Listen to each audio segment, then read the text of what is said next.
Hello, I'm Conrad Bain. Tonight on Different Strokes, we're starting a special two-part show on a very sensitive and important subject. Now, we urge families, children, and parents alike to watch both of these informative episodes and then to discuss the problem presented, which is of deep concern to all of us.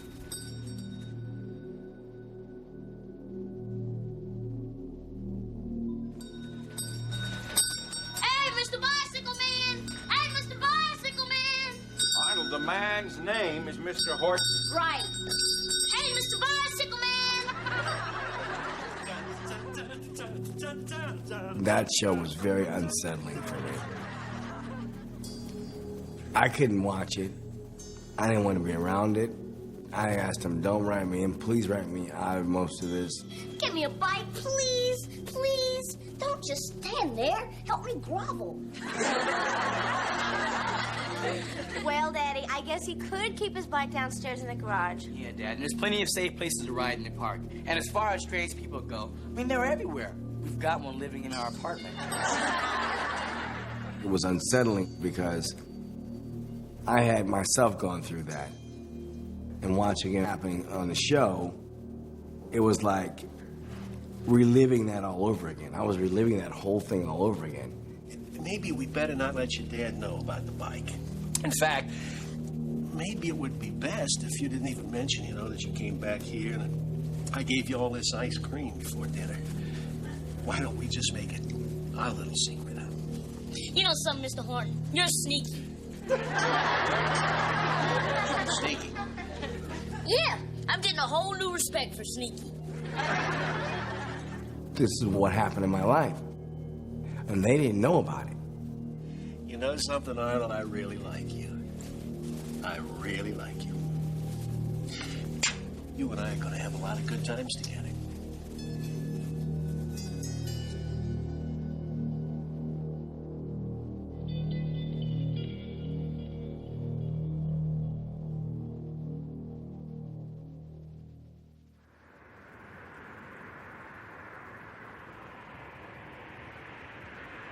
We met when I was a baby. I was 14, and he was 17. There was a school dance at my school. It was called the Sweetheart Dance.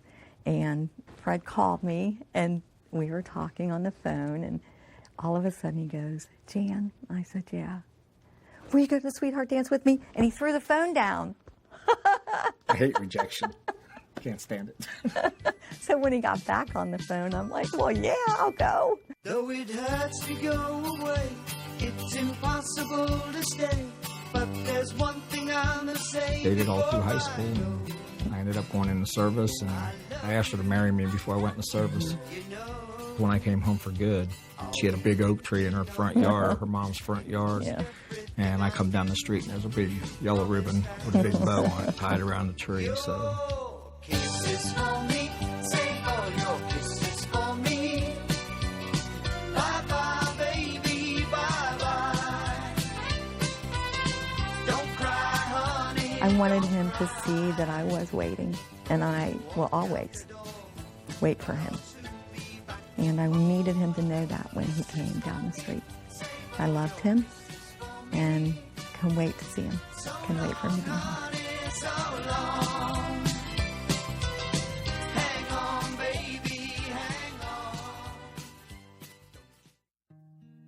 Freddie was born on Easter Sunday. Brought him home in a little bunny suit with ears. And then Mark came along 3 years later.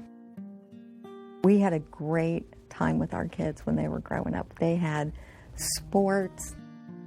Freddie played soccer and baseball. Mark played soccer, baseball, and football. And we had a boat, and we went camping and fishing, and we'd stay up and watch movies, and they could get tired and they'd fall asleep. Well, I'd end up putting hair paint in their hair and putting makeup on them and all kinds of stuff while they were sleeping. Yeah, they had fun. And we had a blast.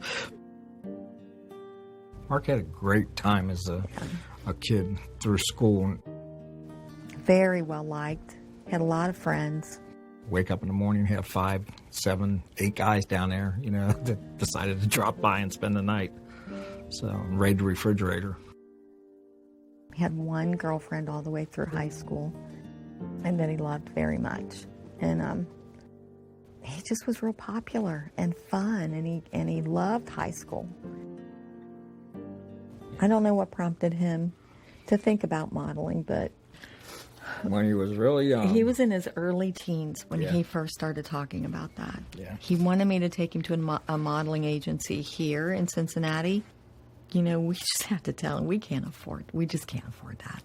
So he was not happy. I mean, he was disappointed, but he was okay. But I think it was a dream of his from the time he was that old, 12, 13, 14 years old. So when he got an opportunity, I couldn't say no. Graduated high school and left for California.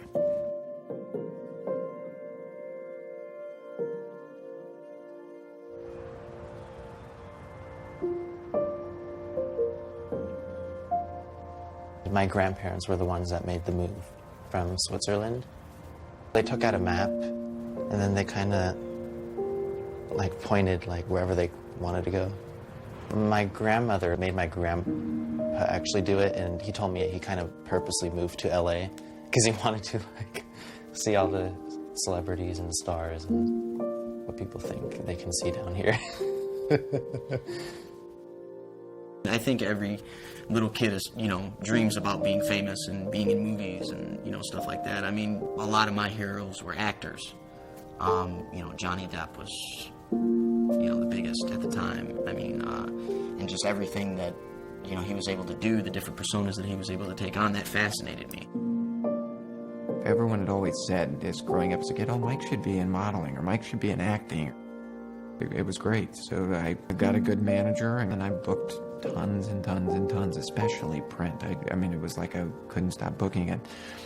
Yeah, he was thrilled. He was excited. We're from a Midwestern town, and that was really something new and something different, and Michael seemed to be thrilled with doing it. I had a good life growing up. I started doing operas and stuff like that with my grandmother at the Houston Grand Opera. I remember going out at the very end of the opera and holding a sword up in the air, and like everybody, it was the very end, like going up and holding a sword, and everybody stood up and clapped and started throwing flowers and everything. It was just, and the sound of it was just amazing, the sound of the crowd. And that's probably the happiest acting memory that I have, the happiest experience that I have. I started developing an interest in acting and started taking acting classes in Houston and got an agent. I don't know where you want to go. I don't know your venture. Look, this is California. This is where you make it. This is it. You know what I mean? This is where it all starts. People try to die and they try to get you. You know what I mean? You here, so wish you luck, man. Thank you very much. Wish you luck. Just the love of movies and film, and I just kind of grew up with it ever since I was like 5 years old. I was in What's Eating Gilbert Grape. I was in a couple of other films, and I was in The Apostle with Robert Duvall and Farrah Fawcett. It tells me of a Savior's love who died to save. The audition process was we met up with Robert Duvall, and he sat at a piano. My little sister and I sang some songs with him.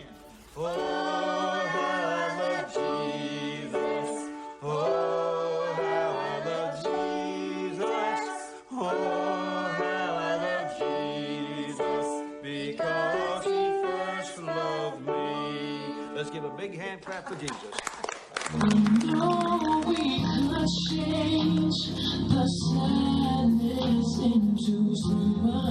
I've always been singing since I was 3. I remember him taking afternoon naps, and he would wake up from his nap and he would sing. We thought he had a very good voice, but then we heard it from friends and even from people. We would go to a restaurant and Evan was singing, and people would just come up and say, oh my God, how cute he is, and he has such a good voice, and he has a talent. You should do something with that talent, I wanted to perform. I wanted to be part of that in crowd. I wanted to be friends with stars, so I could tell everybody else that I have friends who are celebrities. This lovely creature that she stands with her hair full of ribbons and green gloves on her head. You're just attracted to, I guess, being the center of attention. Yes, this lovely creature, yes I asked, would you walk with me a while through this night so vague? I was the kid most likely to be a star. I was Mr. Entertainment. Long blonde hair. Hi. Can I borrow your towel? Yeah, sure. Thank you. Probably play the bratty, person your mother warned you about. Yeah, I look very young, so when I was 12, I could read for 8, 10, 9, and that's what LA looks for, Like now, I could probably play, 25 or 30, I'm sure. You've made an awful lot of money for the movie companies, and I would hope that you've gotten a nice big chunk yourself. You're doing all right, huh? Yeah, I'm doing okay. What do you want to do when you grow up? It's tough. It's not as easy and glamorous as everybody thinks it is. My name's Mason Gibb, and I'm 6.5 years old. If you don't understand right away that you're going to get a million no's and maybe one yes, if you're lucky, maybe, you know what I mean, then you shouldn't be in this business. As a child, especially, you're having a door slammed in your face every day, sometimes 6 times a day. You could go on a year's worth of auditions and not book a job. And that gets very frustrating because you're not seeing any benefit from what you're doing. If you're watching this DVD or video, you're probably a parent looking for information related to launching a career in the entertainment industry for your infant, child, or teen. There's a lot of managers now in the business. When I first came to town managing kids, I was the only one. No one else managed children. They never heard of it. They looked at me like I was crazy. Several of the established agents wouldn't even talk to me. I must be a terrible person if I was coming with all these kids. It took a while to establish that children need management just like everybody else. I'm one of the founding members of the then Screen Actors Guild Young Performers Committee, now SAG-AFTRA, and I have been the chair of the committee in the past. Now I'm just a foot soldier. Children are mostly willing to listen. They're ready to absorb things. They haven't yet developed any preconceived ideas about who they are and how they're going to get somewhere. We try and advise them what directions to go in. And when you're doing that, you're managing the parent as well. When parents enter the entertainment industry, they are typically entering the industry because their child has asked them to, because it's a dream of their child, or because someone has approached them and said that their child was somehow suited to the industry. They don't have any idea how the industry really works. A lot of kids I knew had gotten emancipated, because they wanted to have the studio see them as an adult, so they wouldn't have to pay for set teachers and have to have their parents on set, etc. Like, you're more likely to be hired that way. The actor is responsible for their headshot and their resume. So my pet peeve is the actor that comes in and says, "Oh, my mom has that in the waiting room." Your mom should never have your headshot and resume unless she's picking them up from the print shop. Once you are 8, you are responsible for your own career. The internet changed everything for us. We were quite surprised to find our own children's pictures were being sold on eBay. Just their regular headshots, not anything salacious, not even anything erotic. Our kids were not famous at all. They were working, but they were certainly not where anyone would care that their headshots were being sold on eBay. And yet it became clear that they were, and they were being sold for a lot of money. And you wonder, who wants my kid's picture for $300? Especially a printed picture that we'd send you for free. We started the process of investigating. We started to put together a matrix of the photographers and the sellers and who was doing what. We were very disturbed to find that they were really close to us, really, really close.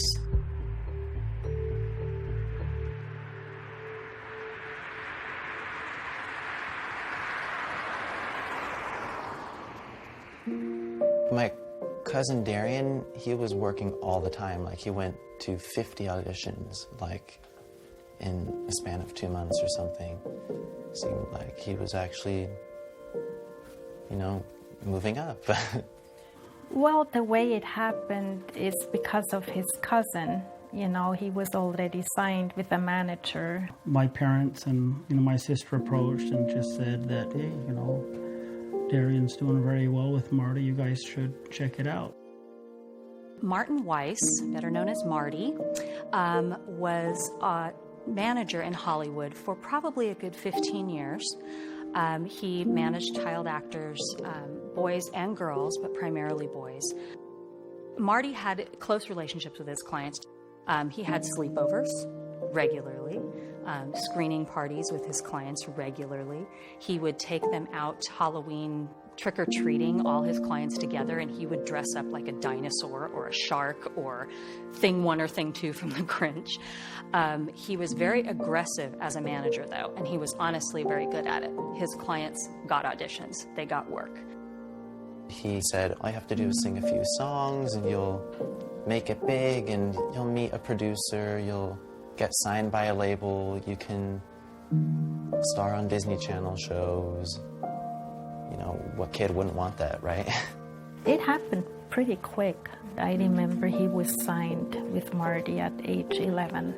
I didn't really think, quite honestly, at the time that much would come of it. Okay, our next performer began his singing career less than 1 year ago and already caught the eye and ear of several major names in the industry. I remember I did the Young Artist Awards. Well, he was excited. He got dressed up and was a bit nervous. We did too. I think maybe we were more nervous than he was. For us, it was extremely exciting, and we were really proud of Evan. And it also felt, at least I thought it felt right for Evan too. When he was up there singing, he was like a natural. Marty called me one day. He was like, Evan, I have a surprise. You got a Burger King commercial. Open season toys are now at Burger King. You can collect all 8 open season toys. There's one per kids meal. And you can have a smart treat like milk. Have it your way. With open season at Burger King now. It was exciting because I never did a commercial and I landed a commercial. Great to see your kid on TV, the first time. Hey, there's Evan. Right. So we were very proud. Marty really, he did a lot for Evan. My parents dropped my brother and I off at my aunt's house, and then we met Marty, and then he picked my cousins and my brother and I up, and we went to play basketball at a park. And, he was kind of cool. He was, he would make jokes, and, he was really immature, and we were all immature back then, and he'd crack sex jokes, and I thought nothing was wrong with it. My cousin and him, they seemed to be friends already, and they would, there was no filter. They'd just say whatever they wanted. As we got to know him, he was, he's a nice guy, and over the years, he became more or less part of the family. Marty would be there every weekend, and for every holiday, for every Christmas, every birthday. We were playing basketball, and he would make weird jokes like, oh, Evan, do you know what a blowjob is? And, they made me feel like I didn't fit in because I didn't know some of these terms yet. I was 11. We came to find out that, Marty didn't have a family, was alone and whatever, and he just kind of got, I don't know if the right word's adopted, but he just became part of the family. Later that night, he just, he was like, why don't we just talk about music a little bit? I was in the passenger seat in the front. He just kept driving around, and we talked about kind of what I would sing, what artists I like, and Marty, all of a sudden, out of the blue, he was like, did you ever see an old man's penis before? And I was like, whoa, that's kind of odd, and I didn't want to, be disrespectful and just get out of the car, and, what would I do? I was kind of in the middle of nowhere with this guy. I told him no, I never saw an old man's penis before, and You know, we got out and we were walking, we got to a park, and there was a tree, and he pushed me to the tree and was like, I'll show you what a blowjob is. You're welcome, bud. That is cool. All right. Thanks, Marty. My pleasure. Nice. I kept saying no, no, and he was pulling my pants down, and I didn't know what to do after that. Like, do I tell somebody? Because he was really cool. Everybody liked him, and I considered it like nothing really happened. I can just brush it off. It'll go away, no problem.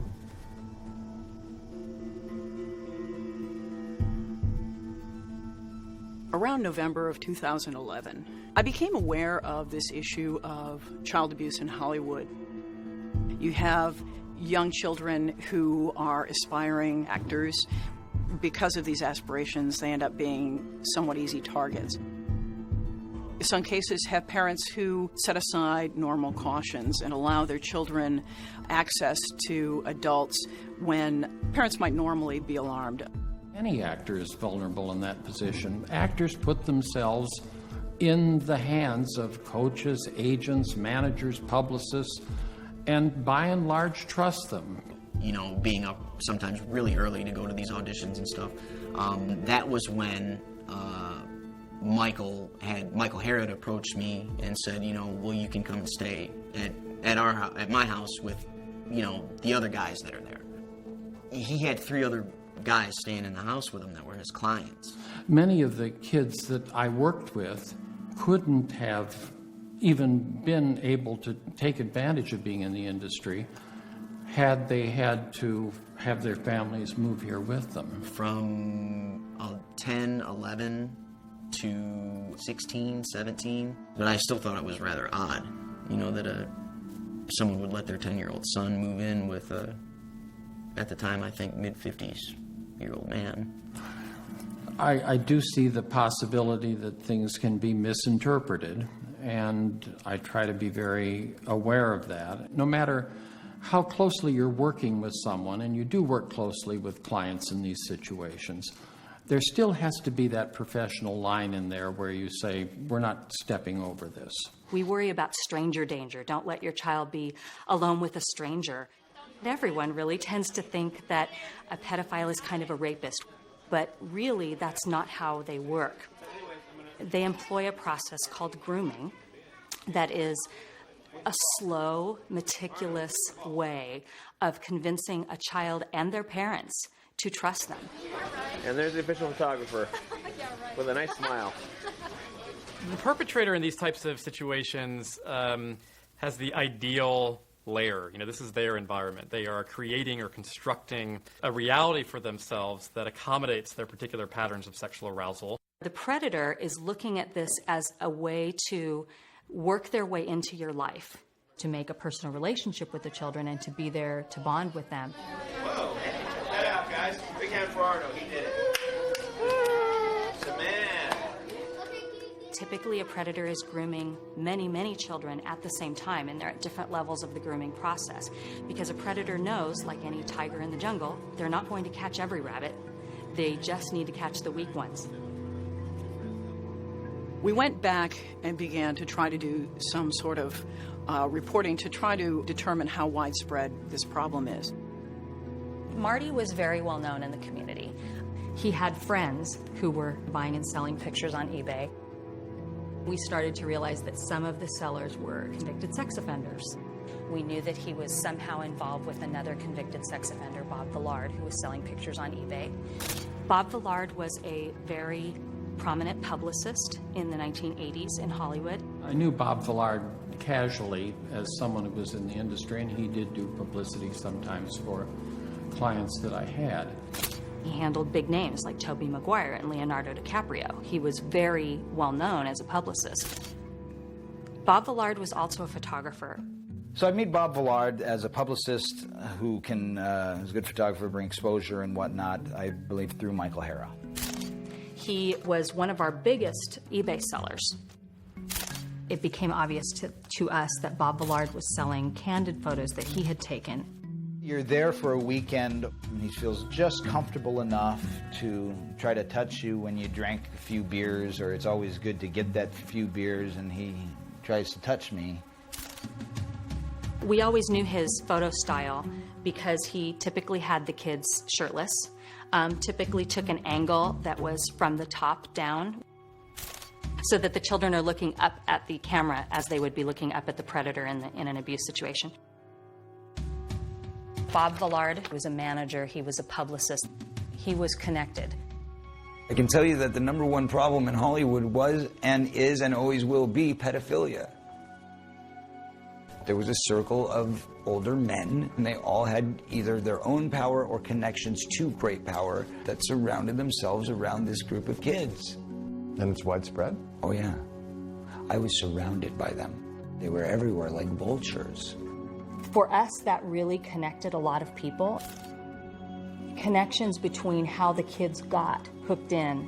We started to see the patterns. One of Bob Villard's favorite subjects was Brock Pierce. He was a common snapshot boy being sold by Bob Villard's eBay seller. Brock in the pictures was young, appeared to be 13, 14. Brock Pierce, meanwhile, was connected to Mark Collins Rector and Chad Shackley. We saw that they owned a company together called Den, which again, on the surface, it seems kind of logical that a child actor would grow up and become, use their money that they had made as a child perhaps and open an internet company. When we started to realize what this really was, it became a much bigger deal.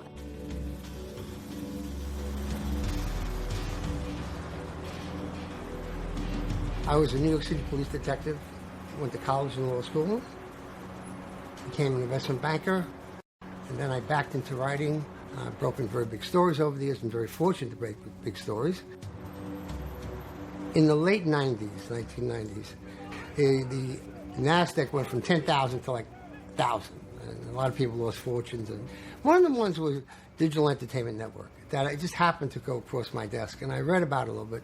And I thought it might be a good story. In the 80s, it was MTV that captured the attention of young people all over the world. However, now that youngsters are turning to the internet, a company called Digital Entertainment Network thinks they've got a chance of becoming the next big thing. They've created television-like programming exclusively for the web.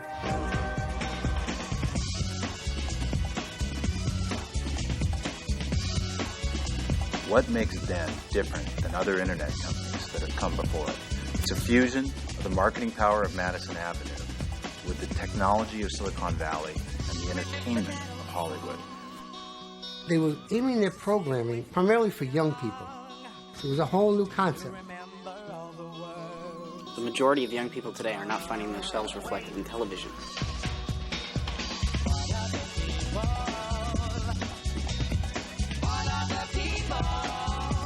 We're creating content that specifically targets your needs, your wants, your desires. We're creating a new form of entertainment to serve the global youth audience. Can we get a little sponge for Mark? He's getting a little shiny. Not out here. I'm sorry, a little shiny under the eye. Okay.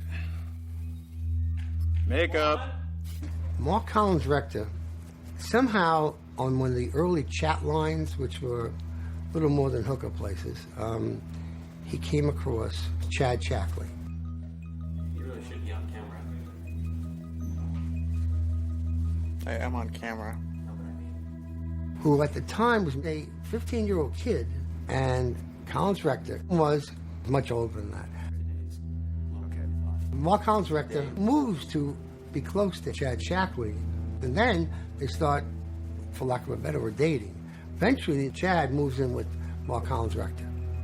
Chad and I had jointly developed Concentric Network Corporation, which was one of the very first internet service providers. And then they brought in Brock Pierce. Now, how Brock Pierce eventually landed there is anybody's guess.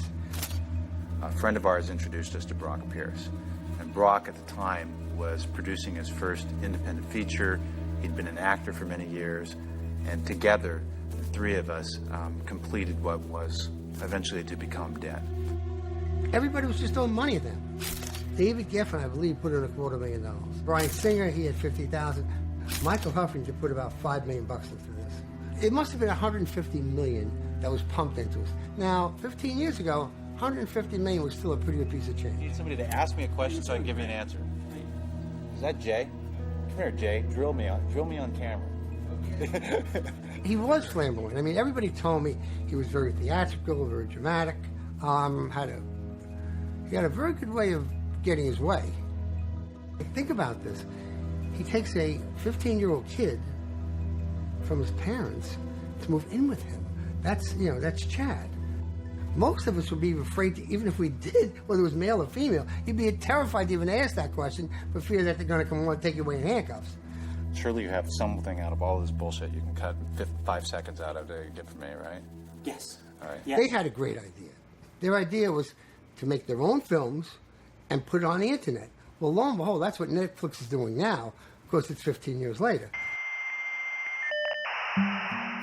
The problem was the internet or computers did not have the capability for that. But meanwhile, they were paying people money and filming as though it were a major studio. I was called to go out for an audition for the show, Royal Standard. I am 14 years old, and I started acting when I was about 5 years old. I enjoyed a lot, so it's a fun thing. So we went over to Den, and I had the audition there, and I met him, met Mark Collins, director, and I met some of the other people there. Everybody seemed impressed, and this is the guy for the part, the kid for the part, and that had never happened before. Just getting hired on the spot like that. I thought he was nice. Thought he was a nice guy.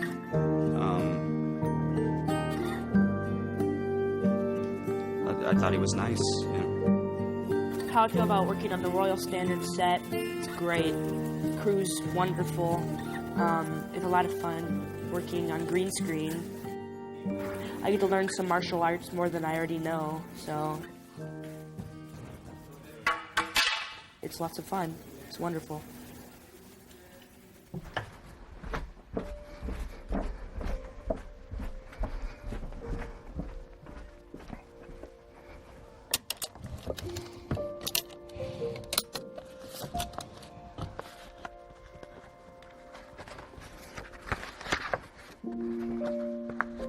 We're in the basement of my house. This was where Mark basically lived for a couple of years. But he spent most of his time down here. He was kind of like a hermit down here. This is where he hid out.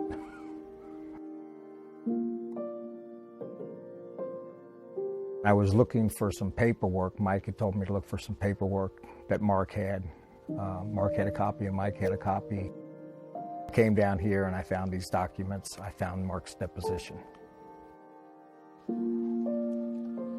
Mark states, I met Michael Egan in '99 when I moved to Los Angeles. He called us and told us that he was working for a company called Den.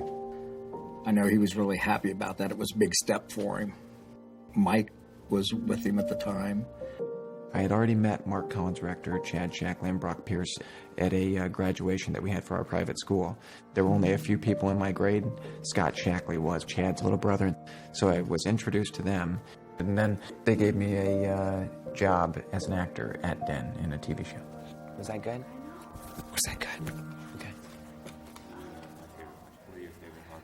My favorite hobbies? Ooh. One of the first shows they produced was Chad's World. It was about a young boy who comes to live with this older man. It was a real example of art imitating life, their lives. Welcome to your new world, Chad. Jeez, you guys fixed it all up for me. In fact, they even filmed Chad's World at their house, the Embassy Mansion. You got your own TV, phone, VCR, stereo, your own jacuzzi. You got the works. Oh, yeah. I think I'll be able to hang here. It was fulfilling a dream. In or about September 1999, both Michael Egan and I were invited to a party. We are at what used to be called the M&C estate. Mark Collins Rector and Chad Shackley's house. Well, we arrived there, and Michael introduced me to Collins Rector, Chad, and Brock. Mark Collins Rector just showed me the house, showed me the backyard, the guest houses, went through all that. There was no expense spared at the M&C estate. There really wasn't. The pool was ridiculous. There was a swim-up bar, in the pool. I can remember often being served lunch, the butler or whatever, the chef would come out and, bring lunch to the swim-up bar at the pool. You know what I mean? It was literally like going to Disney World for the first time. It was like, this is amazing.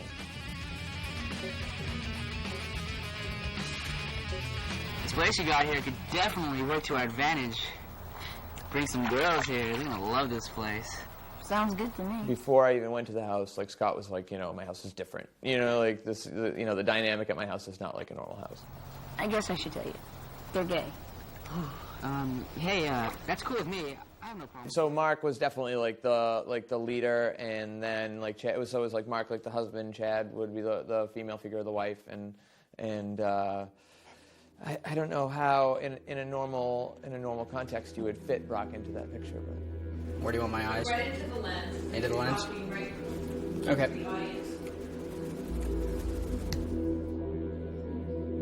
If I was over late at night, you'd see they'd have people over getting into a hot tub with Chad or Brock or Mark or all three of them at one time getting in where he was naked and all of them were naked getting in the hot tub, and you'd start to see these different little things happen. I'd be like, what the hell is going on? There's a skinny dipping rule after nighttime, so anybody who was over, you know what I mean, and it didn't matter who it was, that you had to skinny dip after dusk or whatever. You know what's going on, so you don't want to look right at it. It's like the sun during an eclipse. You know what I mean? You want to you want to look, but you don't want to look. You know what I mean? But I can't say that. I mean, obviously they weren't having sex in the hot tub right out in the open, but it was obvious to me that something was going on just by the position. But I can remember just again, now, well, I mean, that's going on over there. It's kind of weird, but I'm in this Olympic-sized heated swimming pool right now doing laps. You know what I mean? Who cares? You know what I mean? And it was definitely awkward. What's the most exciting thing about Den to you? The most exciting thing about Den is the people that work here, the people creating the content, the people that are running the show. We're a cool bunch. Brock Pierce told me that they were going to a party in Hollywood Hills being held by David Newman. This is American Bandstand. I was going to say if you're on ecstasy, but that's probably not a good idea. This is... At this party, there were lots of drugs available, and there were many young teenage boys, ages 14, 15 there. Some of the big studio people were there, including Garth Ansier and Randall Kleiser. The party, with so many teenage boys and no women, not even the caterers, had made me feel uncomfortable. They would find the good-looking ones that they wanted in their shows and then prey upon them. I don't remember his name, but the one kid that was in Royal Standard, he was a younger kid, even younger than me at the time. And I remember once Mark had been at the auditions, they would go to the auditions and so forth to try to pick the ones that they wanted. And I remember the one younger kid, blonde-haired kid, I don't remember what his name was, but I remember Mark going right after him. Do I remember the first time? Yeah, I do. He had picked me up at the studios and took me back to his house, and on the drive on the way back, he was asking me if I liked guys or if I liked girls. I said I liked girls, and he goes, okay, well, you know how you pick up girls is you put a sock in your pants to make your crotch look bigger. So when we got back to the house, he had gotten a sock and he would adjust it around and say, this is how it goes, like this, At one point he said, you know what, why don't you just take off your clothes? Take off your clothes and let me see what you look like. So I don't know why I did it, but I did, and he looked at me and goes, oh yeah. That night, he dressed me up in somebody else's clothes, and wanted to take me out to dinner.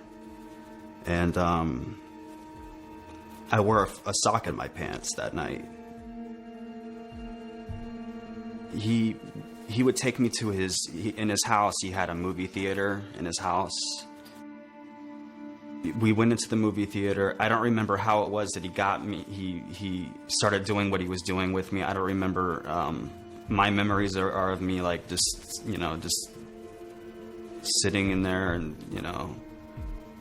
being scared at first. We would sit in there and watch something, and then he would talk to me while he was doing it and say, this is nothing to worry about, don't be scared, it's completely normal. I remember being scared, and I remember him saying, come on, think about a girl that you really like. Think about a girl that you really like.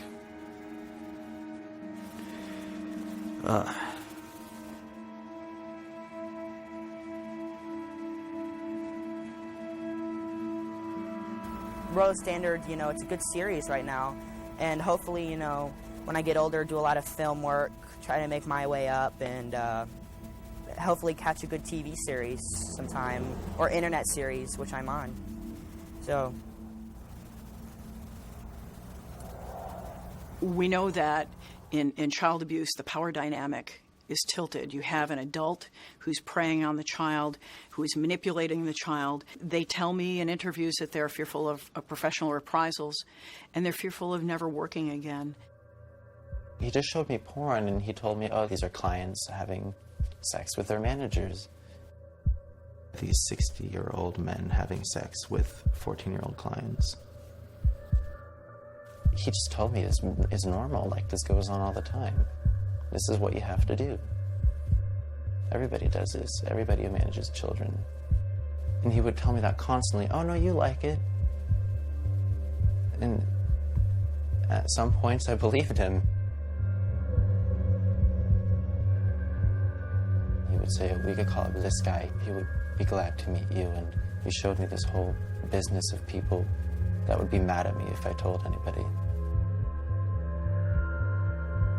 It is this added element where these young children are hoping to achieve a professional goal, which creates extra weight on the child. Should he or she be abused, it would make it more difficult for them to come forward in that circumstance.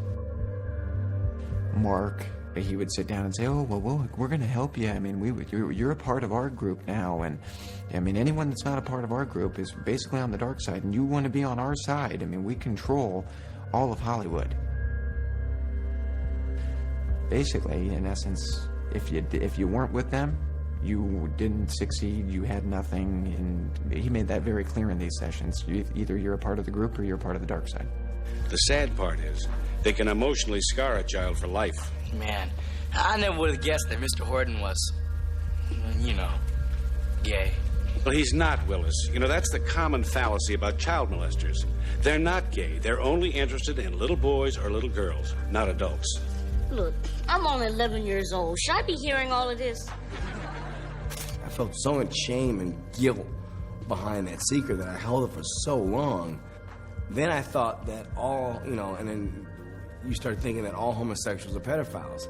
Oh, guy's gay, oh, he's a pedophile. I have to watch out for him. He may try to get me or something. People should get this clear. These people are predators.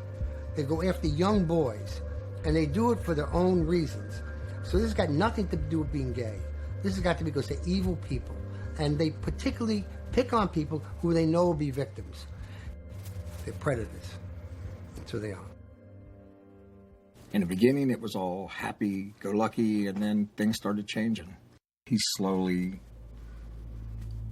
became different on the phone. That's how it came across to me. Something's wrong. Something's not going right, because I can tell when he's not 100% Mark. Suddenly, he's not so happy. And suddenly he wants to come home. I never knew what that was about. Hi. Hi, honey. How are you? All Shall we go in? Your buddy's here. Who's that? Mr. Up. I'm very excited. So have you been to this house before? Yeah. Isn't this awesome? Never been to a party here, though. You've never been Have to you? a party? Yes. Some good ones? Several. Like, how crazy do they get? They would have big parties very often. That's what the neighbors were complaining about, that they'd have all these cars blocking the sidewalk. They would have valet service all set up out here, and this street would be lined with vehicles. Everyone was promoted to drink. I never had one drink ever before in my life until I was at that MNC estate. I don't ever recall ever drinking. I mean, 14 years old, it wasn't the top of my list. There was an after party. Michael Egan, Brock Pierce, Chad Shackley, and Mark Collins Rector were present.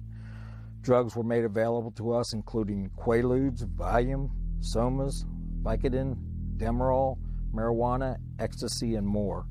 Brock Pierce and Mark Collins Rector tried to push me into taking these drugs. I refused. They then offered me cocktails, which I accepted. I believe that they laced my cocktail with ecstasy. They would pull away the better-looking younger kids and keep them for their own after-party, and it would turn into a pool party. And then they'd have their rules. Oh, there's no swimsuits on in the pool. That was the rule. If you were staying at the mansion overnight, you had to go into the hot tub naked during their parties. Everybody's at a normal party. Nobody had swimsuits. And the parties were not just for the young boys and for their amusement. It was also a way to entice investors. And they got a lot of investors who would jump into the hot tub with these boys. Gary Goddard was around. Brian Singer was there. Here'd come Brian Singer naked getting in the hot tub, and then they'd make jokes of going and picking me up in the hot tub and setting me on Gary or Brian's lap. And then he'd have Brock bringing in drinks and saying, oh, let's just relax and let's talk about what we're going to do. And I mean, Brock laughing that they had put pills in my drink or all kinds of different things. I remember waking up at certain times and not knowing where I was. Yeah. I was feeling very lightheaded, dizzy, and confused. Collins Rector then told me I could go to sleep in his bed, but that if I went into his bed, I would have to strip naked. Collins Rector then turned from being concerned and compassionate to forceful and threatening.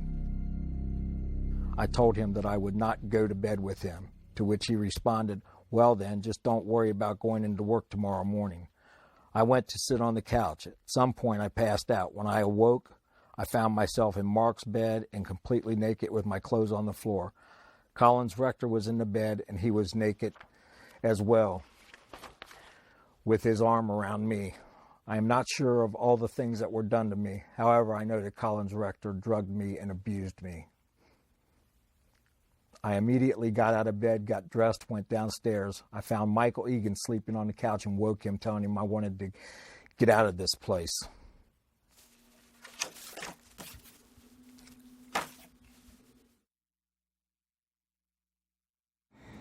I think the best way to describe this is a pedophile ring.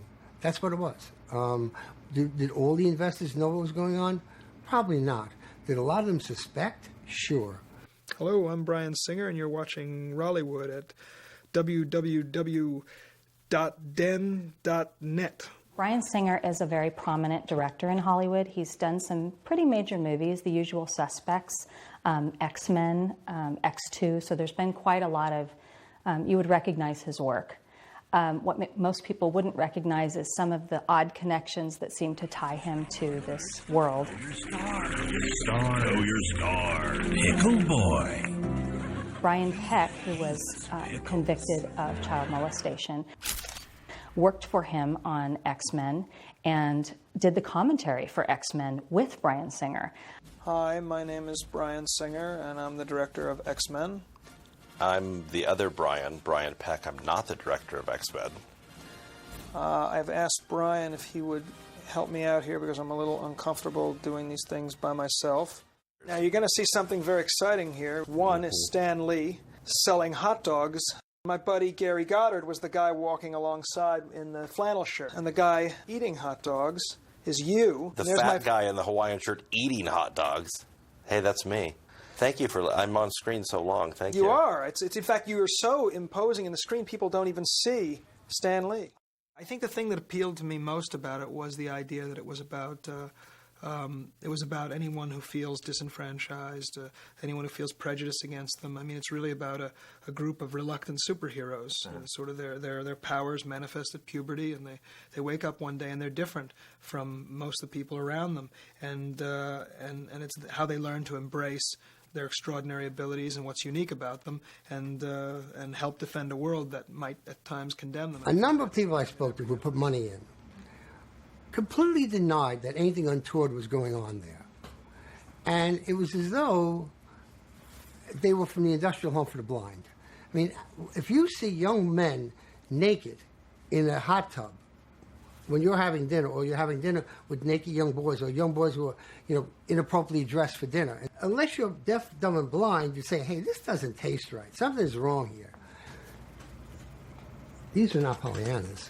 These are very smart guys. Hollywood doesn't have any system in place to protect anybody, and children are way down on that list, I can assure you. In a Screen Actors Guild meeting, we were all serving on the Young Performers Committee at the time, which is a national committee at the Screen Actors Guild.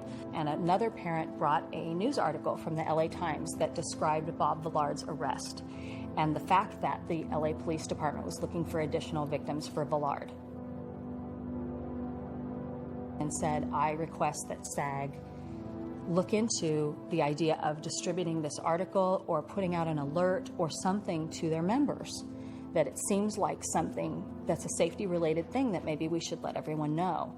And Michael Hara had a very odd reaction that day. He vehemently opposed SAG getting involved.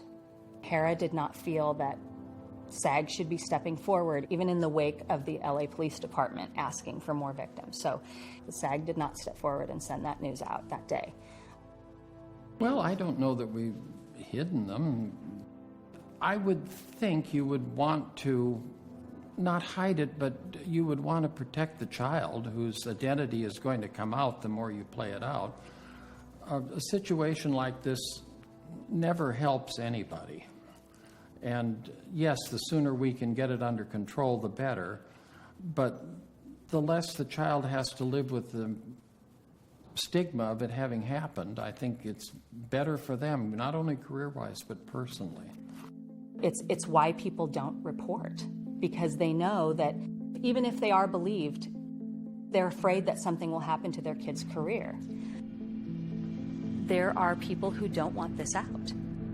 The studios work to make sure this isn't very public. Brian Peck moved to Nickelodeon and coached on almost all their shows, really. It was one of those shows where he befriended a pretty major child actor. That child was abused by Brian Peck. He came forward and filed criminal charges against Brian Peck. And Brian Peck almost immediately pled guilty. Clearly he didn't want an investigation to continue, or clearly the studio didn't want an investigation to continue.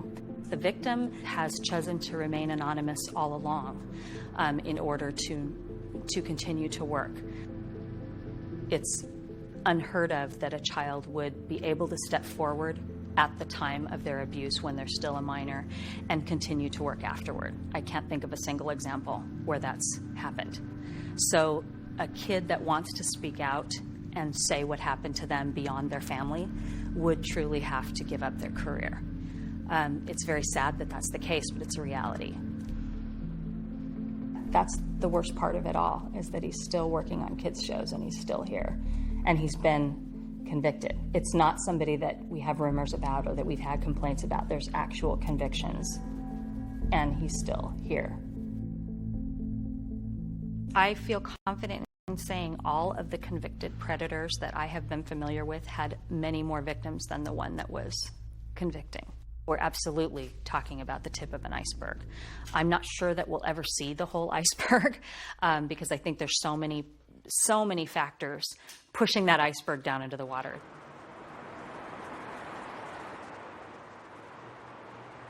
I think that sexual abuse doesn't get more attention because it's an uncomfortable subject. We don't want to talk about it. It's ugly.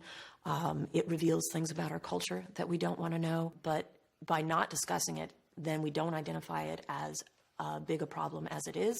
A lot of child molesters will, they'll have this defense or this argument that it wasn't hurtful or wasn't harmful. The child enjoyed it. Many of them actually use that type of language.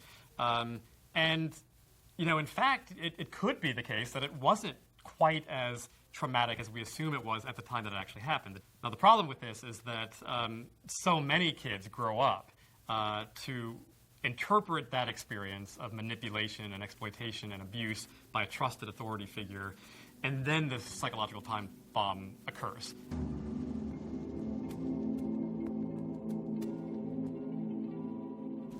I ended up in a hospital for a little while.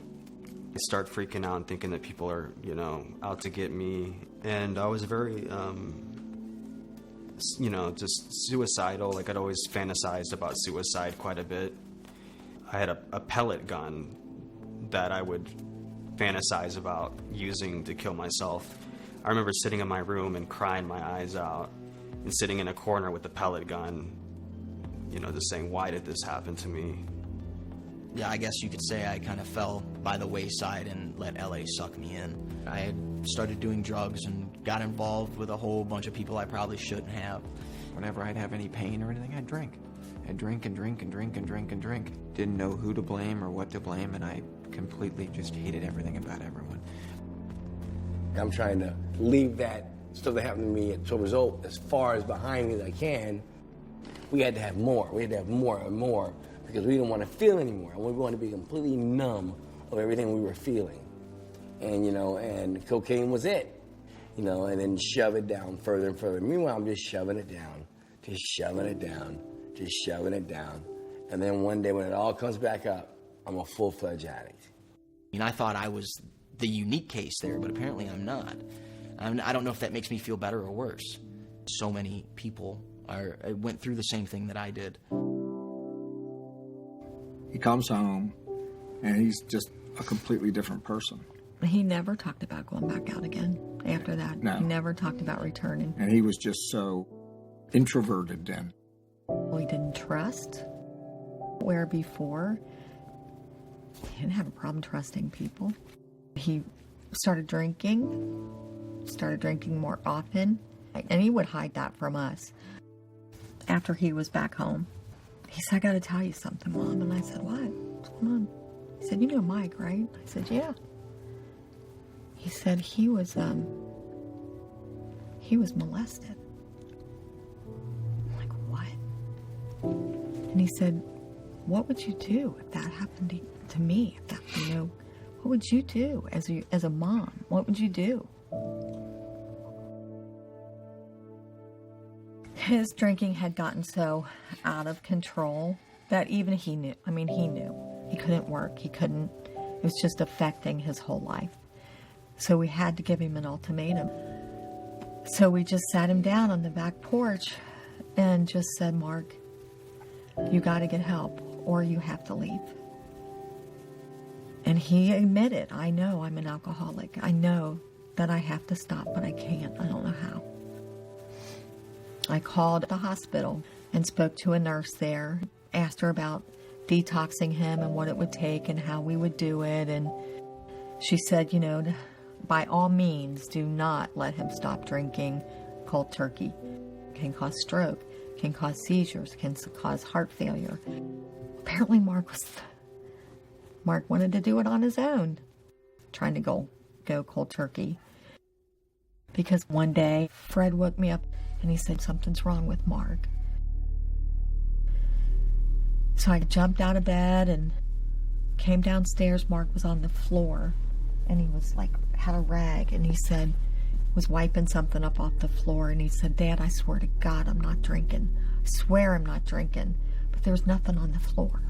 Fred helped him up, took him over and sat him down on the couch. He goes, buddy, are you all right? What are you? And he said, yeah, he goes, I'm not drunk. I'm Dad. not. I swear to God, drunk. I'm not drunk. I haven't been drinking, Dad. I promise. I swear. We didn't know what was going on. We just didn't know. Half of his body was on the couch, and his head was leaning back in his corner, and his But he legs looked were up at Fred and said, I love you, Dad. And Fred goes, I love you too, bud. He said, just lay back for a minute. And when he laid back, his tongue and he was just shaking like this Arms and crossed. clenched like this. And I ran to the phone and called 911, and Fred was holding his arms down so that he wouldn't hurt himself. And I'm on the phone, and I said, I think he's detoxing from alcohol. I think he's, has withdrawal. I need an ambulance right away. Right away. He's seizuring right now. Ambulance came, and Fred had him sitting up a little bit. They took off. I came in the house, went upstairs, started getting dressed. Went to the hospital, and we walked in. They said, are you Mr. or Mrs. Ryan? And we said, yes. It's your son, Mark Ryan, yes. Well, the doctor wants to talk to you. They walked us down this hall into this empty room and put us in this room and shut the door. And then the doctor came in, and he said, I have some bad news. Your son's heart stopped on the way to the hospital.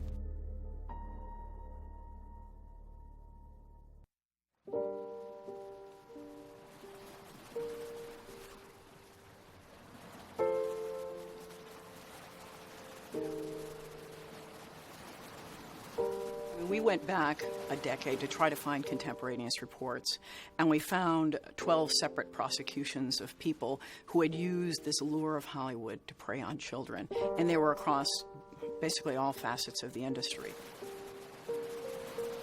So you have this phenomenon of crimes potentially being underreported. Moreover, some of the victims that I spoke with felt stigmatized. They felt they were to blame for the crimes that had occurred and feel they can't speak out publicly.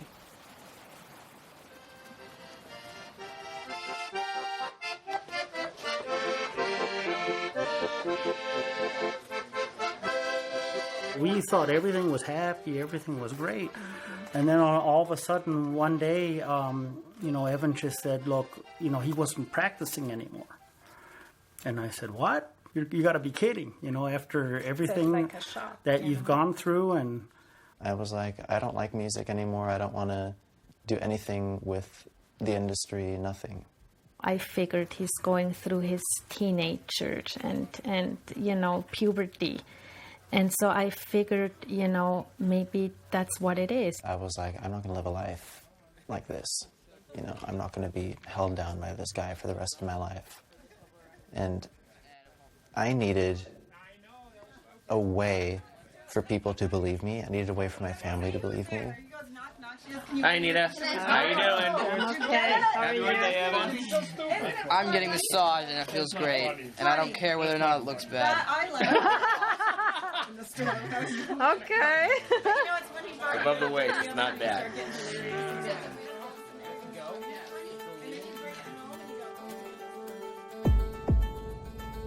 Yeah, I had to find an excuse to get him alone where I could talk to him.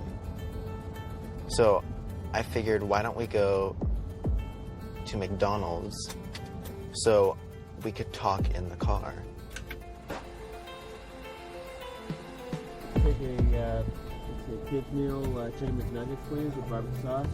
Make a drink, Diet Coke, easy ice. You getting a shake? Yeah. Medium. Medium chocolate shake. And then no whipped cream. No whipped cream, no cherry. Because I was hoping that we'd be talking for a long time in the car once he parked somewhere.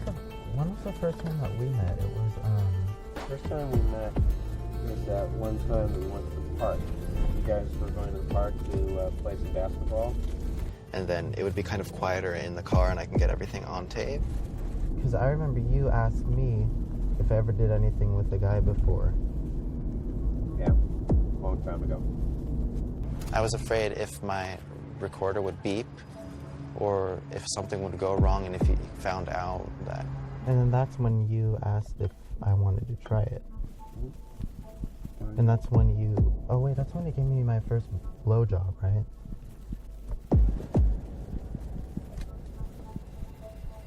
You're not recording this, right? No, I'm not. Thank you. Move it this way out. I never would have done anything with you if you hadn't expressed interest.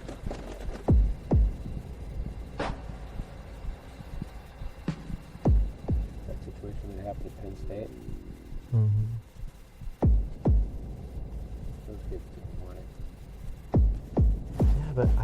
at 12. I was not interested. I was just so...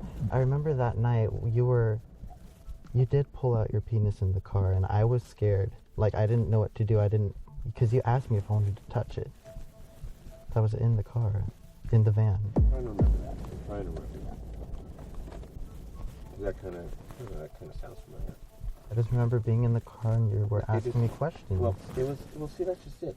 The questions were to determine whether or not it was something that you actually wanted to do or didn't want to do. I mean, If I didn't do it, I wouldn't go further in the music career, or I thought everyone did it. He would tell me everyone did it and that it's normal and natural. That's the normal thing to do if you're in the industry. Well, let's put it this way. It was, I'm sure I said that. I mean, it is a natural function. The only difference between us and the rest of the animals in the animal kingdom is that we socialize it. Take a look at animals the way they do it. They don't care about anything. They don't care about age. They don't care about, sex or sexuality or anything else. They just, they feel like it, they go for it. And as human beings, we put rules, regulations, and restrictions on it. If we were any other animal, it wouldn't matter.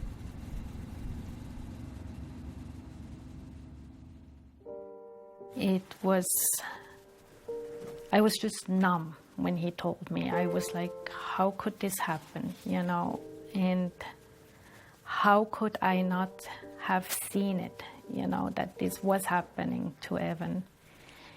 And I don't know, it was just so painful, really painful. And of course, the first question for me was, to Evan, did it happen once, or how often did it happen? You're kind of hoping it's once and that's it. But then Evan told me that it happened many times and over several years. And that's when I thought I was gonna faint. It's just so hard.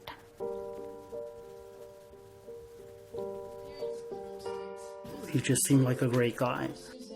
I'm not a violent person, but I want to go beat the living daylights out of this guy. I'm dreaming of a white Christmas with Jack and Dixie running free.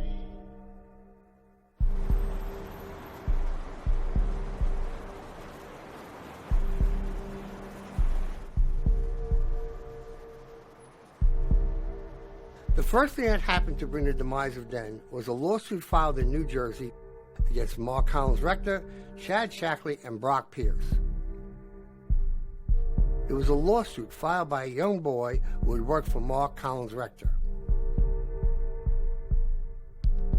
This is the first allegation of sexual abuse that became public. At the time, Den was gearing up for a $75 million initial public offering, which was going to make them all very rich. And when that started to leak out more and more, two of the boys that have been victims, Mike E. and Alex B., went into the estate with a camera to collect evidence. One thing he took pictures of was the huge amount of prescription bottles that were in Mark Collins Rector's name. OxyContin was one of them, but there was Vicodin, Percocet, Xanax, and there was a lot of bottles.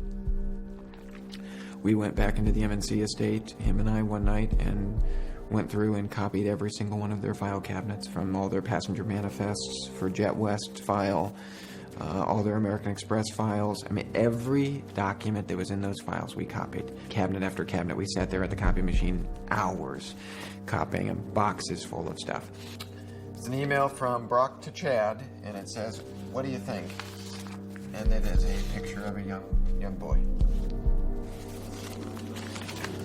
This one says, from Brock to Chad, another interesting one from Michigan. Chad's response on that one was, "That's a yummy one." And Brock writes to him, "Would you like me to contact either of them?" Chad writes, "Well, they both look cute, but what's their deal, question mark." The investigation and the lawsuit started to leak out, and Mark Collins, rector, started to panic. He could start to see I was being more distant and I didn't want to be around him. And I remember one time him specifically grabbing me and pull me actually up into his room, into his closet, and would open that gun safe and said to me, "Do you not understand the power I have? Do you not understand the power I have?" As that gun's sitting right there at you. He had a gun collection. A number of boys told me he would point the gun at them just like that. Collins Rector would make it very clear if you spoke about anything that happened in the house or anything about them, that first off, they would destroy your career. Second off, they've had people eliminated 14, 15 years old. I definitely didn't want to be eliminated. They came home and explained what happened, and I started crying, and I said, "This didn't really happen to you, did it, Mike? Did it happen to you?" And my son got curled up on the floor in a corner and started rocking and saying, "Mommy, I was just a kid. I was just a kid." And they threatened me, and I was just a kid. And I knew immediately that I had to bring someone and get someone involved. The police, the FBI, whoever knew I needed to expose these criminals. We brought all those videos, the audio tapes, and gave it to our attorney, and which was given to the FBI as well. And it wasn't just in these files, the names of Mark Collins, Rector, Brock Pierce, Chad Shackley, in the files handed to the FBI. You had Brian Singer's name in manifest. You had all these people, not just the three that lived in that estate. They were well aware of all the other people that were involved as well. I mean, I had to actually write pages on yellow sheets of paper, pages of the whole story for the FBI. They wanted me to sit down and document it all. They were worried about being arrested. There was an FBI investigation. They had heard that. Somebody told them they were questioned about it. And when they learned that, they were in the wind. I was talking to Scott one day, and then I couldn't reach him for a couple of days, and then it was only a few days after that I was there, and there was nothing. There was literally nothing. Nothing was gone. Even I think the fountain, if I remember correctly, there was a fountain in the front yard. Even the fountain was gone.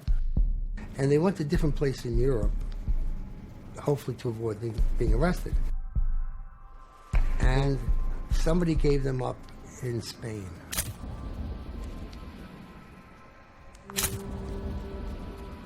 Chad and Brock were released quickly, but Mark was in prison for a year and a half waiting to be extradited to the U.S.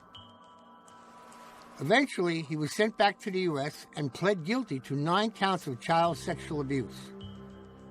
Mark got out of jail relatively quickly, but was required to register as a sex offender, and shortly after his release from prison, requested that he be allowed to travel to England for medical reasons.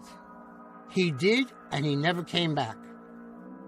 In 2007, he applied for a civil union in the UK with an 18-year-old boy. I know I saw that with a boy. He was getting into a car with a boy or something like that. And obviously you could tell by looking at the boy that Mark was dressing him, you know what I mean? It was just blatantly obvious to me. And in 2011, he renounced his U.S. citizenship, and he's been untraceable ever since. Rest assured, the people who invested money did not want to sue them. They wanted this to go away. I'm sure small investors did, but the Michael Huffingtons, they weren't going to sue. The story was huge, and I submitted it. My editor loved it. It was quickly fact-checked. And then, a couple of days later, I get a call from his assistant to an assistant to an assistant who said, "We're not doing your story. We're going to pay you a 25% kill fee, and we'll give you about half your expenses." And that was the end of it. It's Hollywood. People do what they want in Hollywood. And if you're a big enough star or a big enough director or you're making enough money for these people, you can do whatever you want.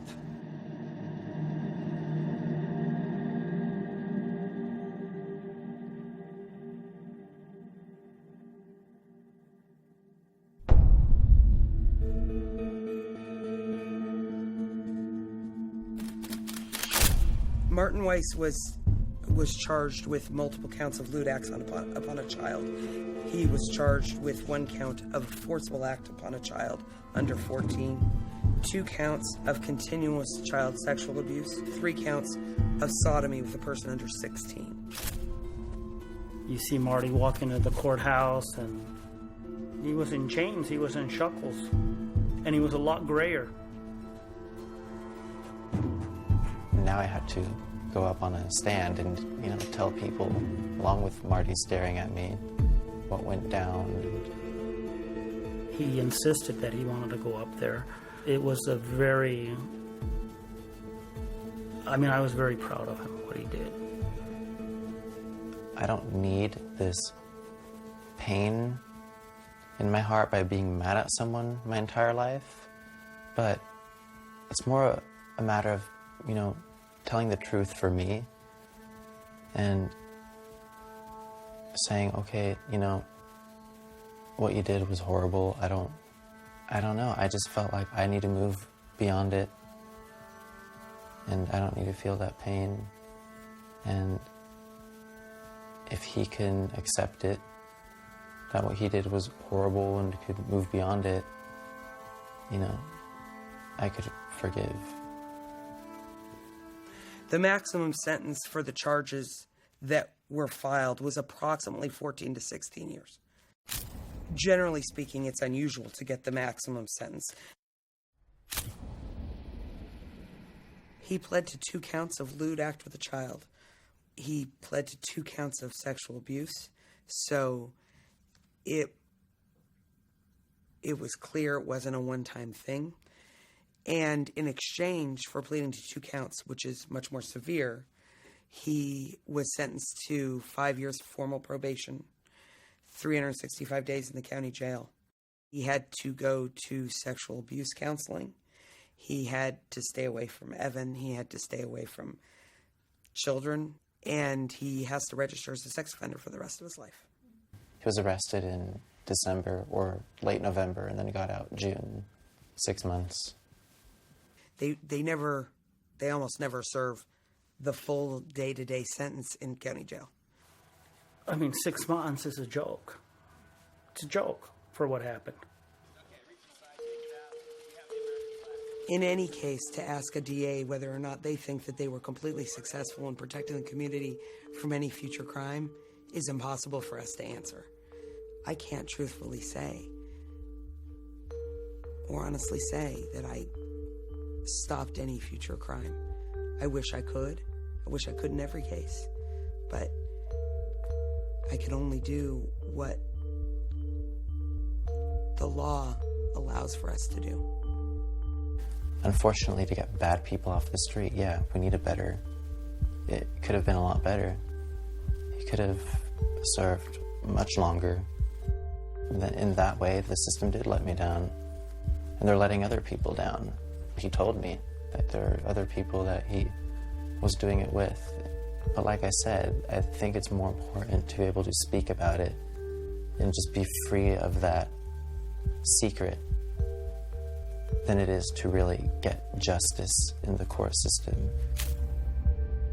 There's a moment in the book where you, to a degree, introduce Corey to one of his abusers. Do you take responsibility for that emotionally? Yeah, and you know what? He asked me to take responsibility for that on the show, and I did. This is going to be a painful process. The dust is coming out, the cobwebs are being cleared, and people are going to know that we all play a part in this story. And it's what part are you going to take responsibility for? I just think in many cases it's a situation where somebody isn't thinking. The parent has become trusting where they shouldn't become trusting. Regardless of how good the situation looks, your job is to protect your child. But I still think it behooves the agent, the manager, the publicist, whoever it is, to know where that line is and not cross it.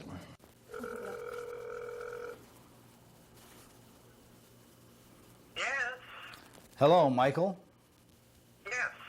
Hi, this is Joey Coleman. Well, hello, Joey Coleman. Yeah, how are you? How you do? What, you were what? I was just thinking about you. Oh, you were? Yeah, I was. I was reading an old Hawaii magazine, and I was thinking about you. Yeah, well, it's been a while, huh? Yeah, it has. I haven't talked to you in a while. Yeah. Kind of lost track of you. Yeah. What about, have you heard from Bob lately? Bob Villard? Oh, Bob Villard. Last I heard, he was in prison, Joey. Oh, is that right? For what? Well, I assume some sort of a problem with children. several times to get him, and somehow or other they didn't. But last I heard he was, so. Now, I don't know anything about that. I don't know how long it was or anything else. So, no, I haven't heard from him in a long, long time. Oh. Kind of forgotten about him, actually. Well, that's kind of the reason why I got out of the business. I don't know if you ever remember that I slit his lip open with throwing something at him, and I was on my way home never to come back. And I've gone through a lot of therapy, and I don't condone anything that he tried to do, and Lord knows what he's done to anybody else. I don't know, and I don't know, Joey, and you know, I take these things with a grain of salt. I'm not sure how horrible they really are. Yeah. I just, you know, I know I'll never know the whole story about anything. And where I've had the opportunity to talk to someone about it, I've said, look, this is not a terrible thing unless you think it is. It's just something that happens to you in your life. Well, I don't think it's right for anybody to take advantage of anybody, and I think that it's that whole thing is rotten. What I tried to do to me, and quite frankly, I didn't like what, you know, when you tried to have me sleep in your bed and touch me and everything. I hated that too. And that was something unwanted. I shouldn't have done it. And there's no way you can undo that. But it certainly is something I shouldn't have done. I don't know what Joey is remembering, but I don't remember anything that would have caused him to feel that way. All I can say is that as a result of the situation he was in, not only with me but with others, that was how he perceived something. It certainly wasn't anything I intended, and that was going to be my response to it. I mean, are you attracted to young boys? Is that part of it? Not particularly, no. No. So much of what goes on in these situations happen almost by accident. You get the idea that someone out there was a child predator and they were preying on children, and everything they did was to steer the child into this. And a lot of the ones that I at least was aware of, they just sort of fell into it.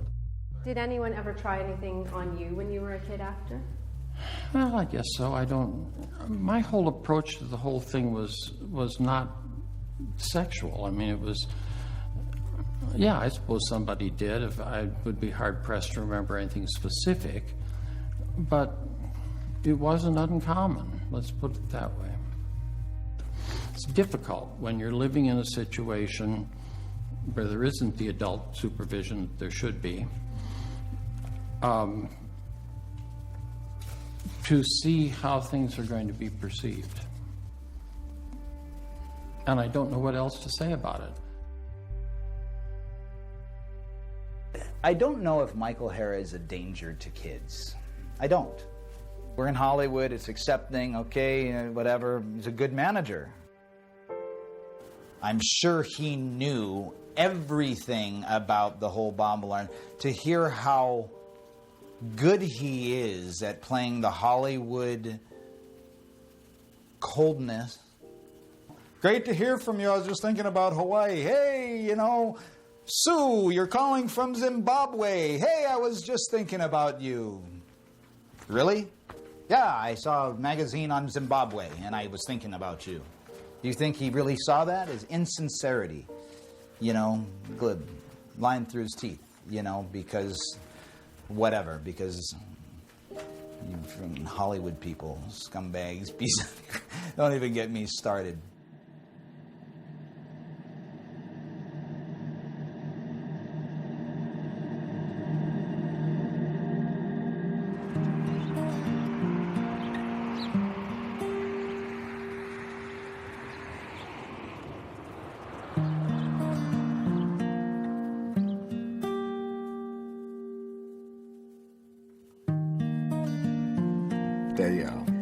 They finally let us go back and see him in the emergency room, and the doctor said that he's non-responsive to anything.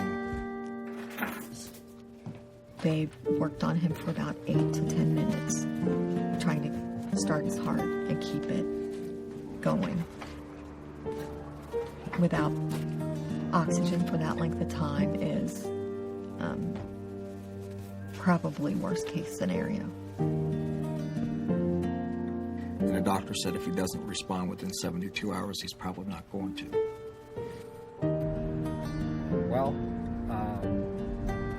me and my wife are, we just take it one day at a time. We've had so much happen since we were kids, and then getting married and having kids, that we just take life one day at a time. And I would sit on one side of the bed, Jan would sit on the other side, and we'd both hold his hand. And it was like just holding a piece of meat. The second day, one doctor pretty much had given up on him. Yeah, you need to make a decision. And he kept pushing the 72-hour thing. And I was like, your 72 hours don't mean a damn thing to me.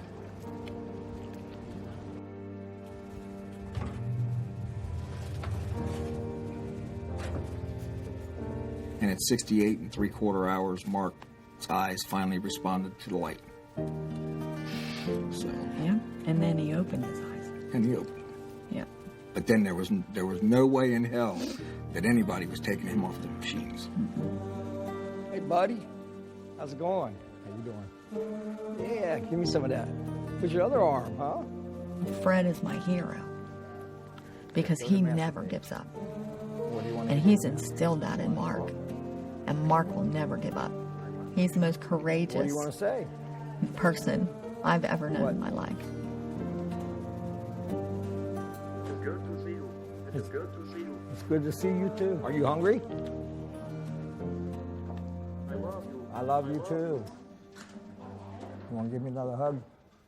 He's a miracle already, just even being alive. I mean, they said at the very beginning to his family, he's not going to make it, he's not going to make it. Everybody wrote him off, he was never going to move, never going to be able to eat. I mean, all of it. And look at him now. I want to comb my hair. You want to? Hey, Bangles colors. I made that. Is that cool? For Bangles. November 26th will be 3 years since this incident happened to Mark. And every single day, they've never missed a day on seeing their son. They're working to afford reflexology, aquatic therapy, all the different things that can help Mark and try to get him back. They believe their son will come back to somewhat of a normal stage in life. But you coached him, right? Yeah, it's Ryan Foster. You coached him? He's graduating this year from Charleston. Look, it says, thanks, Coach Mark. Hey, are you coaching next year? I'd like to see Mark back on this field, coaching the kids, doing what he does best. He's a great coach. You know, I know that Mark is his own man, and he's made some bad choices, he's made some good choices, but I know that as a human being, that Mark is a good person. When Mark gets out, and he's back on his football field, and he's standing there with me coaching,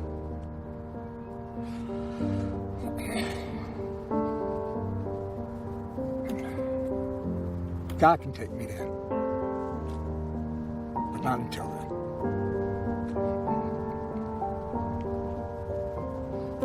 So that's what I want.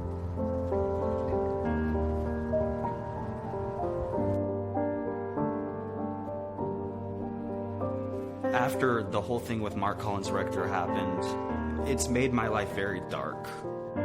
I was never able to have a girlfriend or anything.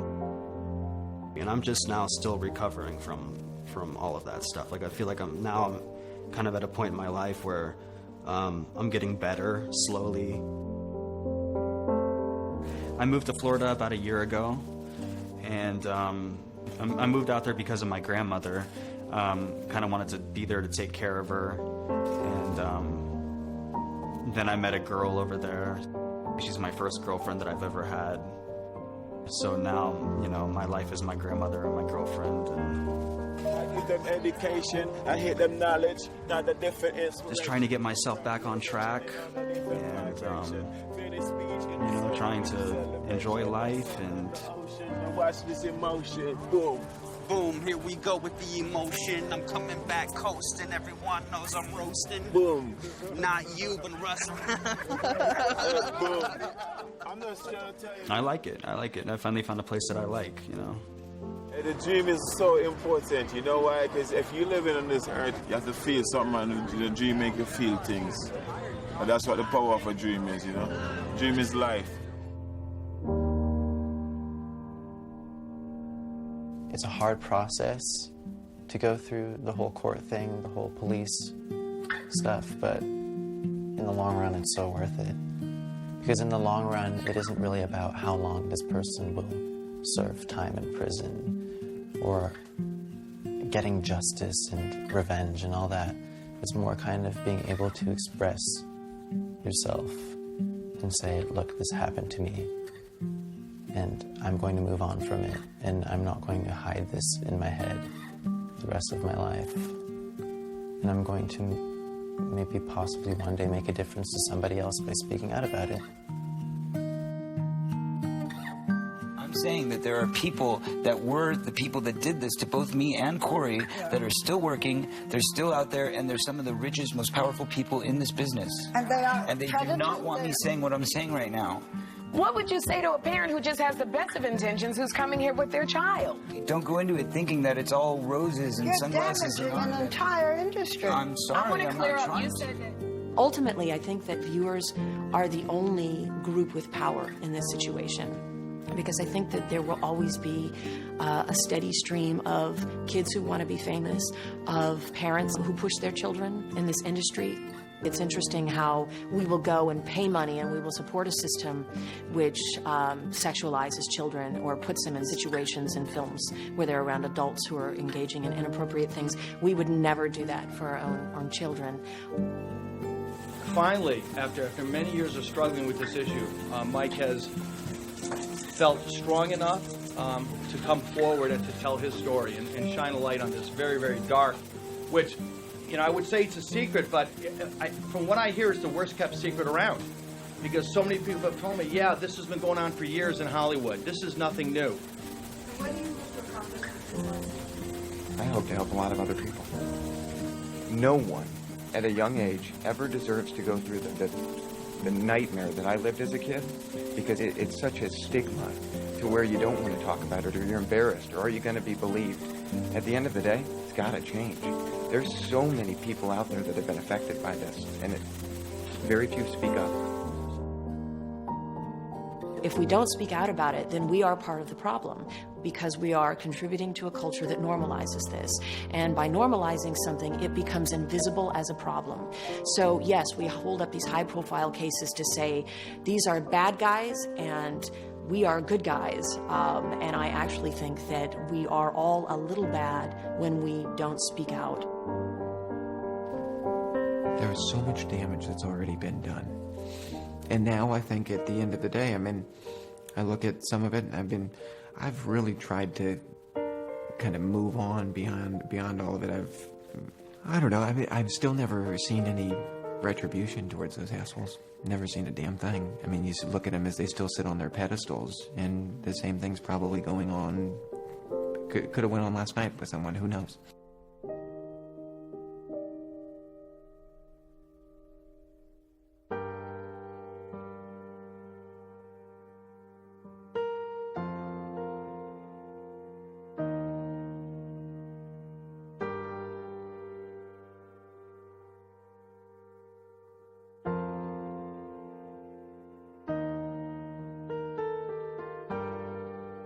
Taking over the line now. All there is to be said has been said. Let the walls fall, let the shadows disappear. Let our story start from this moment here. This is a call to arms. This is a call to arms. You know, this is a call to arms. This is a call to arms. You know.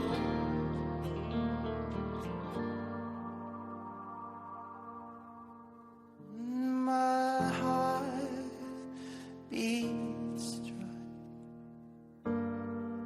Stolen words are now mounted words on walls. I let the quiet light in shadow fear. Now the lies taking over.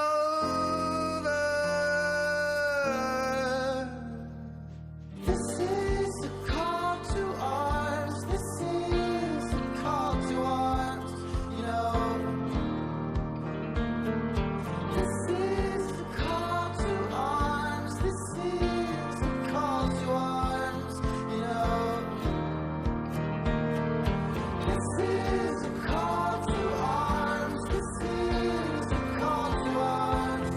You know.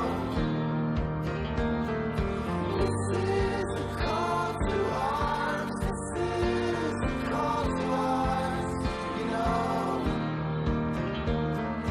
This is a call to arms. This is a call to arms. You know. This is a call to arms. This is a call to arms. You know. Let it out, or we'll burn to the ground. Let